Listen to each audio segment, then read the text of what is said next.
اداس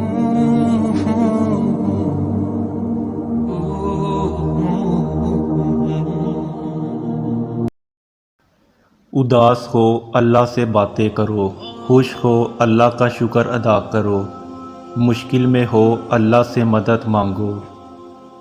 بس یقین رکھو اللہ پہ، وہ تمہیں ویران کنویں سے اٹھا کر سلطنت کا بادشاہ بنانے پر قادر ہے۔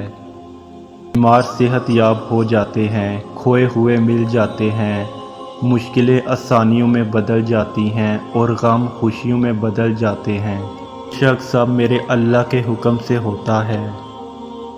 دعا ہی تو ہے جس نے حضرت موسیٰ علیہ السلام کے لیے سمندر کے درمیان راستہ بنایا۔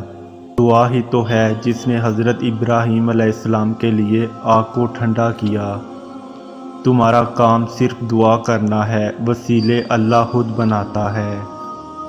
اللہ فرماتا ہے تو میرا ہو کر تو دیکھ، سب کو تیرا نہ کر دوں تو کہنا۔ اللہ تمہیں اسی سے آزماتا ہے جو تمہیں سب سے زیادہ محبوب ہوتا ہے۔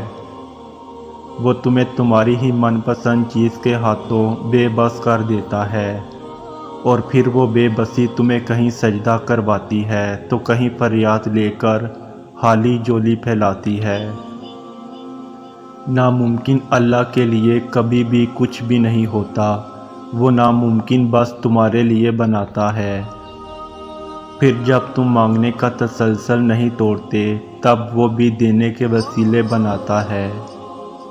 تم اپنی مرضی سے دعا نہیں کرتے، اللہ خود تمہیں دعا پہ مجبور کر دیتا ہے، کیونکہ وہ تمہاری چاہت پہ بہت پہلے سے راضی ہوتا ہے۔